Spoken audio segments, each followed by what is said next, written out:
പ്രശാന്തമായ ഈ സായം സന്ധ്യയിൽ എല്ലാവർക്കും സന്ധ്യാദീപത്തിലേക്ക് സ്വാഗതം.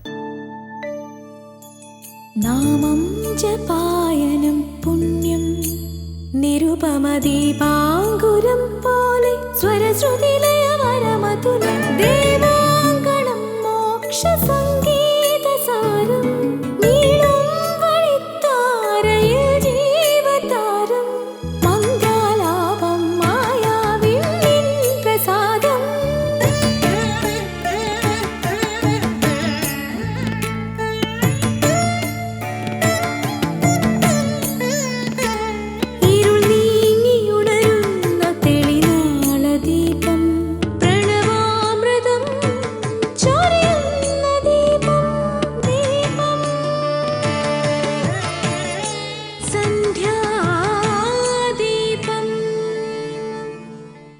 ഒരു ഗ്രാമത്തിലൊരു വൃദ്ധനുണ്ടായിരുന്നു.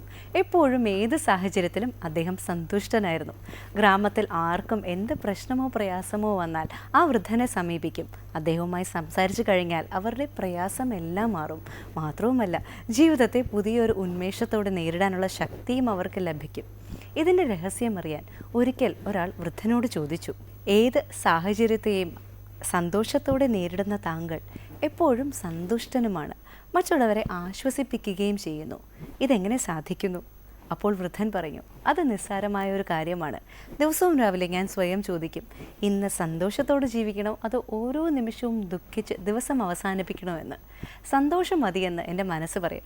അതാണ് എൻ്റെ സന്തോഷത്തിൻ്റെ രഹസ്യം. ഈ വൃദ്ധനിൽ നിന്നും ഒരു പാഠം നമുക്ക് ഉൾക്കൊള്ളാനുണ്ട്. ഒരാൾ സന്തോഷിക്കണമോ ദുഃഖിക്കണമോ എന്ന് നിശ്ചയിക്കുന്നത് മറ്റു വ്യക്തികളോ ബാഹ്യ വസ്തുക്കളോ അല്ല, അവനവൻ തന്നെയാണ് അതിനുത്തരവാദി. സന്തോഷമോ ദുഃഖമോ തിരഞ്ഞെടുക്കാനുള്ള സ്വാതന്ത്ര്യം അവരവർക്കുള്ളതാണ്. ഒരാൾ ദേഷ്യപ്പെട്ടാൽ അതെന്നെ ബാധിക്കുന്നതേ ഇല്ല എന്നുറപ്പിച്ചാൽ പിന്നെ എങ്ങനെ ദുഃഖമുണ്ടാകും? പ്രതികരിക്കാൻ പോയാൽ അതിനെ തുടർന്ന് പ്രശ്നങ്ങളായി ദുഃഖമായി. ദുരിതങ്ങളും കഷ്ടപ്പാടുകളും വന്നു ചേരുമ്പോൾ ഈശ്വരനെയോ മറ്റോ പഴി പറഞ്ഞ് ദുഃഖിച്ചിരിക്കാതെ ഇതൊന്നും എന്നെ ബാധിക്കുന്നതല്ല എന്ന ആത്മവിശ്വാസത്തോടെ മുന്നേറാൻ ശ്രമിച്ചാൽ എപ്പോഴും നമ്മൾ സന്തുഷ്ടരായിരിക്കും. ഇനി കാവാലം ശ്രീകുമാർ സാറിൻ്റെ രാമായണ പാരായണം കേൾക്കാം.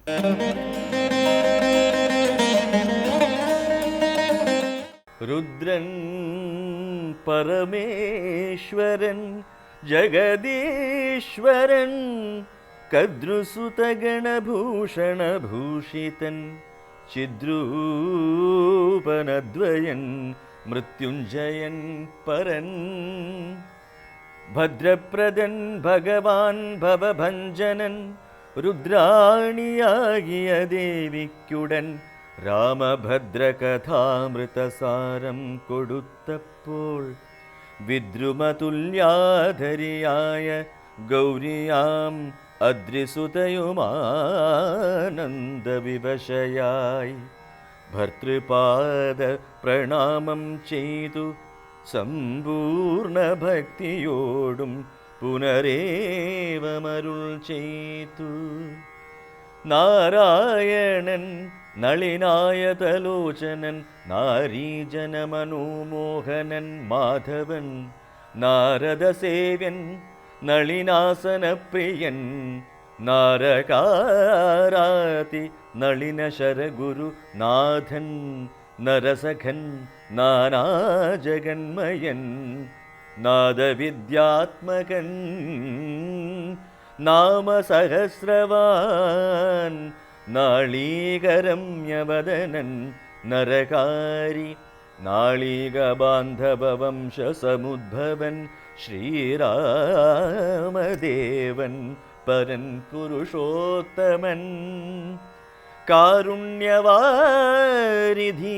കാമഫലപ്രദൻ രാക്ഷസവംശവിനാശനകാരണൻ സാക്ഷാൽ മുകുന്ദനാനന്ദപ്രദൻ പുമാൻ ഭക്തജനോത്തമഭുക്തിമുക്തിപ്രദൻ ശക്തിവിമുക്തൻ വിമുക്തഹൃദി സ്ഥിതൻ ശക്തിയുക്തൻ ശരണാഗതവത്സലൻ വ്യക്തനൗവ്യക്തനനന്ദനനാമയൻ നക്തഞ്ജരേശ്വരനായ ദശാസ്യനു മുക്തി കൊടുത്തവൻ തൻ്റെ ചരിത്രങ്ങൾ നക്തം ദിനം ജീവിതാവധി കേൾക്കിലും തൃപ്തി വരാ മമ വേണ്ടീല മുക്തിയും.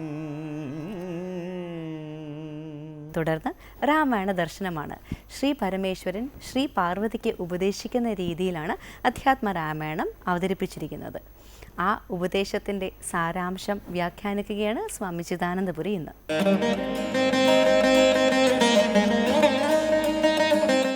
പരമേശ്വരൻ പാർവതിക്ക് ഉപദേശിക്കുന്ന രീതിയിലാണ് അധ്യാത്മരാമായണം അവതരിപ്പിക്കപ്പെട്ടത്. വാൽമീകീയം നമുക്കറിയാം. വാൽമീകി മഹർഷി വിസ്തൃതമായി രചിക്കുക, നേരെ കാവ്യമായിട്ട് അങ്ങോട്ട് രചിക്കുകയാണ്. അധ്യാത്മരാമായണം ആകുമ്പോഴത്തേക്ക് ഉമാമഹേശ്വര സംവാദമായി. കിളിപ്പാട്ടാകുമ്പോഴത്തേക്ക് അത് വീണ്ടും ആ ഉമാമഹേശ്വര സംവാദത്തെയും തുഞ്ചൻ്റെ തത്ത അവതരിപ്പിക്കുന്നതായിട്ടാണ് ശൈലി.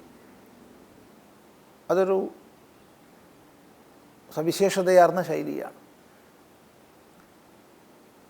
ഏതായാലും ഇവിടെ രുദ്രൻ, അജ്ഞാനത്തെ നീക്കുന്നവൻ, രുദ്രാവയതീതി അഥവാ പ്രളയകാലത്തിൽ സർവസംഹാരം ചെയ്യുന്നതിലൂടെ കരയിപ്പിക്കുന്നവനുമാകാം രോദയതീതി.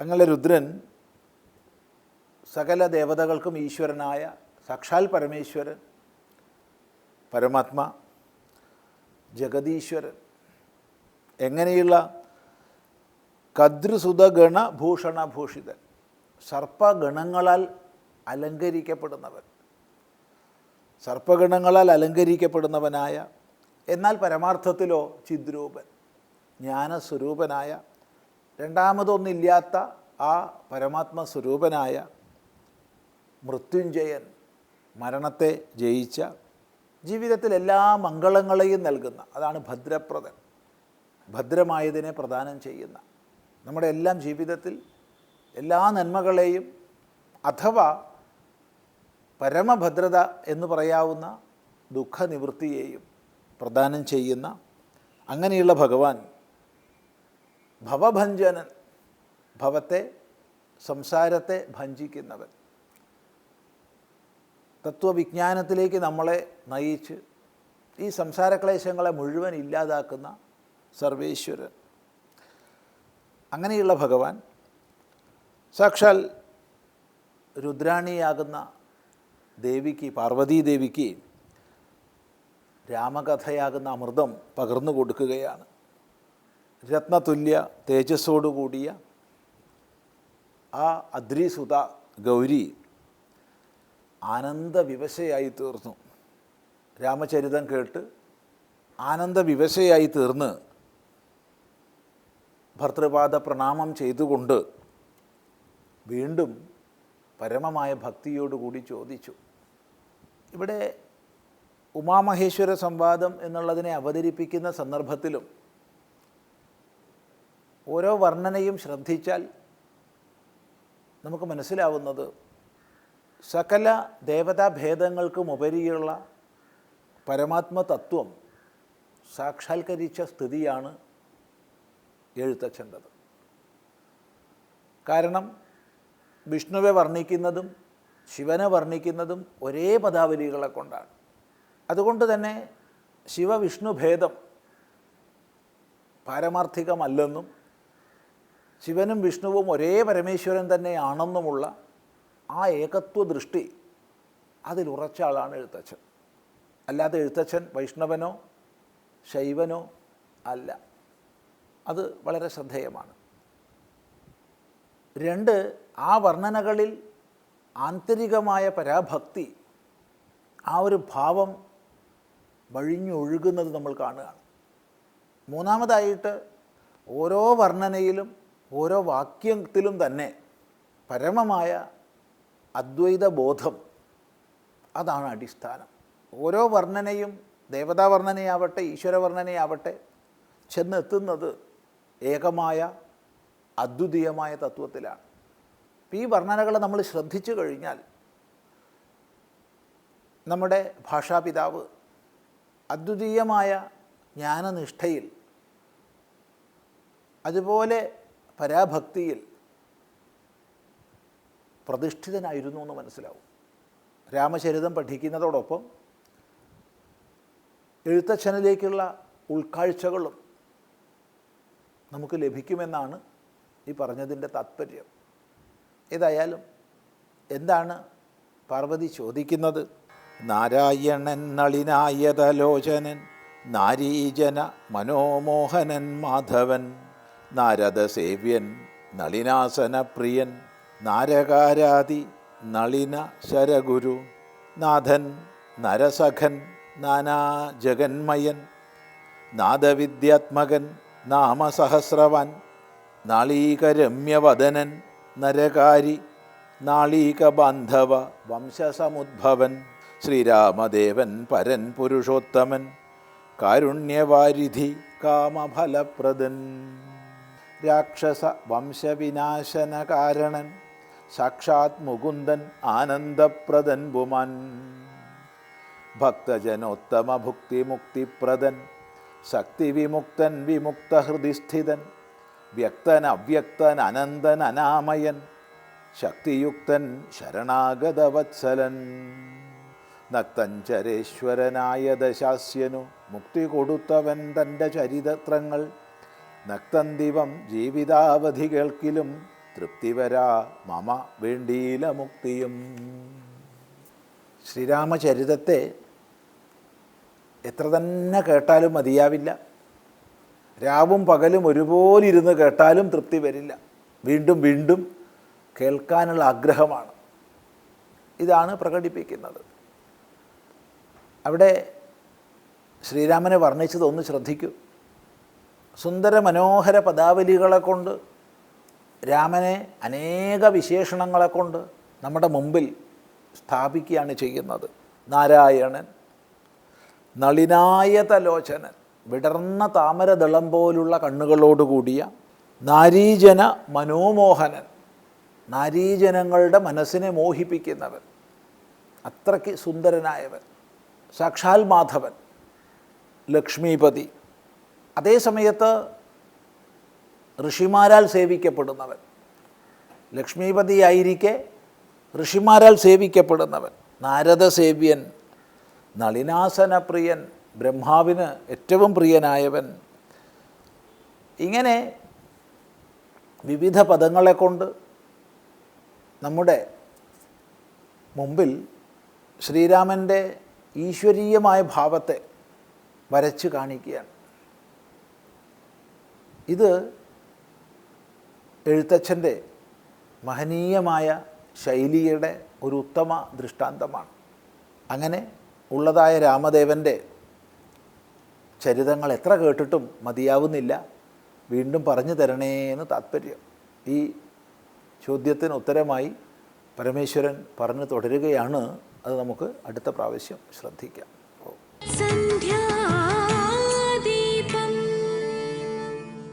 ഇനി സനാതനധർമ്മമാണ്. കർമ്മങ്ങൾ യജ്ഞഭാവത്തിൽ ചെയ്താൽ ദേവന്മാർ നമ്മെ സംരക്ഷിക്കുമെന്ന് ഭഗവത്ഗീതയിൽ പറയുന്നു. ഈ ദേവന്മാർ ആരെന്ന് വ്യക്തമാക്കുകയാണ് സ്വാമി അനഘാമൃതാനന്ദപുരി.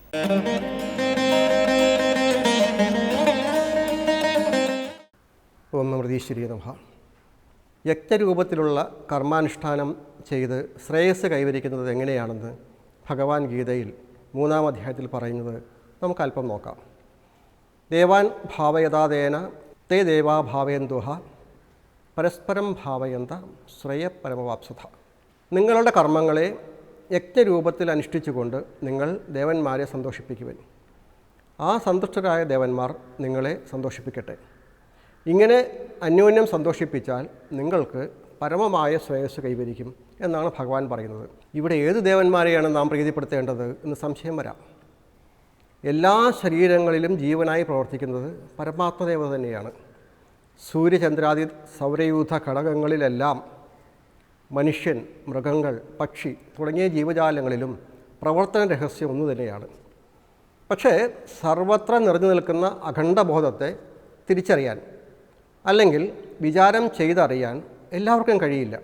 നമ്മുടെ ഇന്ദ്രിയങ്ങളിലൂടെ നാം അനുഭവിക്കുന്നതിനപ്പുറം അതായത് കാണുകയും കേൾക്കുകയും രുചിക്കുകയും ഒക്കെ ചെയ്യുന്നതിലൂടെ മനസ്സിലാക്കുന്നവയല്ലാതെ വേറെ എന്തെങ്കിലും ഉള്ളതായി കരുതാൻ അധികം പേർക്കും വിഷമമാണ്.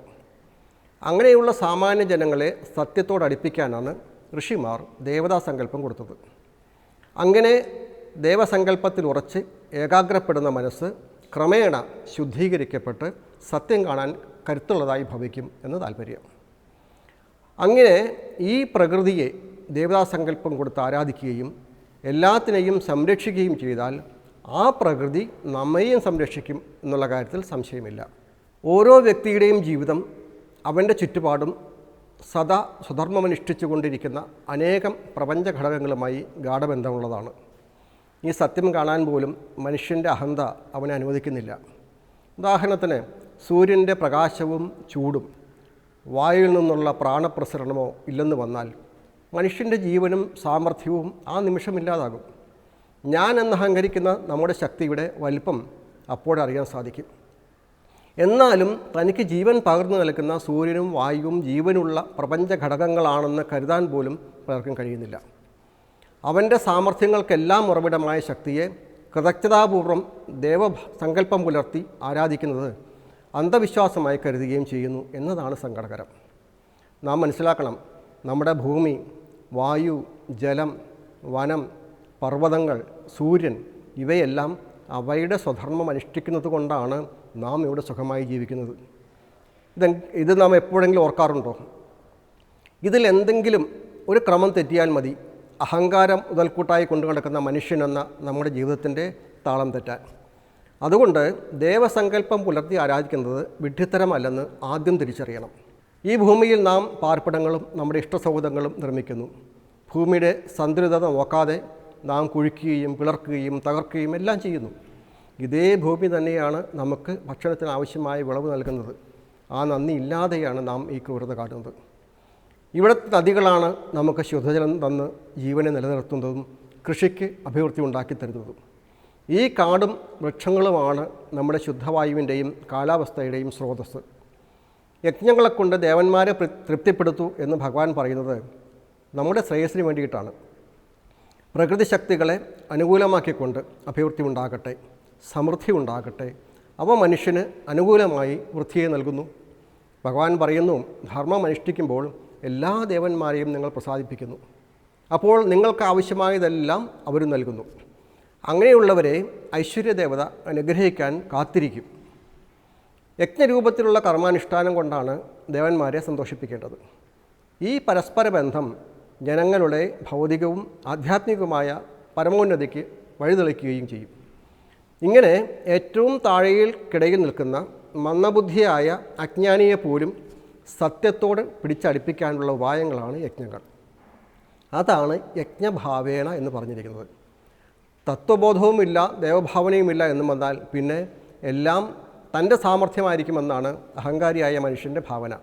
യാഥാർത്ഥ്യത്തിന് ഒട്ടും നിരക്കാത്ത ഈ ഭാവന പുലർത്തി പ്രകൃതിയെ അനാദരിക്കുന്നത് അന്യൻ്റെ പ്രയത്നഫലം കട്ടെടുക്കുന്നതിന് തുല്യമാണെന്നാണ് പറയുന്നത്. അങ്ങനെയുള്ളവർക്ക് ജീവിത സമാധാനം എന്നത് അതിവിദൂരമായ ഒന്നായിരിക്കും. പ്രകൃതിയുടെ താളം തെറ്റിയാൽ എങ്ങനെയുണ്ടാകുമെന്ന് അടുത്തിടെ അനേകം ദുരന്തങ്ങൾ നമുക്ക് കാണിച്ചു തന്നിട്ടുണ്ട്. മനുഷ്യൻ്റെ കഴിവിൻ്റെ പരിമിതികളെക്കുറിച്ച് നാം കുറേ മാസങ്ങളായി ഒരു മഹാമാരിയിലൂടെ തിരിച്ചറിഞ്ഞു. നമ്മുടെ മുമ്പിൽ അദൃശ്യനായ ഒരു ശത്രു വന്ന് ആക്രമിക്കുകയാണ്. ഏത് വഴിയിലൂടെയാണ് വരുന്നതെന്നോ ഏത് ആയുധമാണ് ശത്രു ഉപയോഗിക്കുന്നതോ എന്ന് പോലും തിരിച്ചറിയാനാകുന്നില്ല. ഇതെല്ലാം ഒരു പാഠമാണ്. പരസ്പര ബന്ധം ജനങ്ങളുടെ ഭൗതികവും ആധ്യാത്മികവുമായ പരമോന്നതിക്ക് വഴിതെളിക്കും. ഇത് തന്നെയാണ് അനേകം സേവാപ്രവർത്തനങ്ങളിൽ ഊന്നിയ പദ്ധതികളിലൂടെ അമ്മയും നമുക്ക് മാതൃക കാണിച്ചു തരികയും പ്രേരിപ്പിക്കുകയും ചെയ്തത്. അവയിൽ ചിലതാണ് ചെടികൾ നടുക, കാവുകൾ സംരക്ഷിക്കുക, പക്ഷികൾക്ക് ജീവജലം നൽകുക, വീടുകളിൽ ചെറിയ വൃക്ഷക്കൂട്ടങ്ങൾ ഉണ്ടാക്കുക. ഇതൊക്കെ അമ്മയിൽ നിന്നും പ്രേരണ ഉൾക്കൊണ്ട് അമ്മയുടെ മക്കൾ ചെയ്യുന്ന പ്രവർത്തനങ്ങളുടെ ഒരു ഭാഗമാണ്. ആയതിനാൽ ഈ ഭാവന ഉൾക്കൊണ്ടുകൊണ്ട് പ്രകൃതിയോട് ഇണങ്ങി ആദരിച്ച് പരിപാലിച്ചുകൊണ്ട് സ്നേഹിച്ചും നമുക്കും യജ്ഞഭാവത്തിൽ നമ്മുടെ കർമ്മങ്ങളെ അനുഷ്ഠിക്കാം. അതിലൂടെ നമ്മുടെ ജീവിതവും സഫലമാകും എന്ന് മാത്രമല്ല, അത് മറ്റുള്ളവർക്ക് ഒരു പ്രയോജനം കൂടി ആകുകയും ചെയ്താൽ ധന്യമായ ഒരു കർമ്മം ചെയ്തു എന്ന് നമുക്ക് സംതൃപ്തരാകാം. ഓം നമഃ ശിവായ. പ്രകൃതിയെ ദേവതാ സങ്കല്പത്തിൽ ആരാധിച്ചാൽ ആ പ്രകൃതി നമ്മെ സംരക്ഷിക്കും എന്ന് ഓർമ്മപ്പെടുത്തുകയായിരുന്നു സ്വാമി അനഘാമൃതാനന്ദപുരി.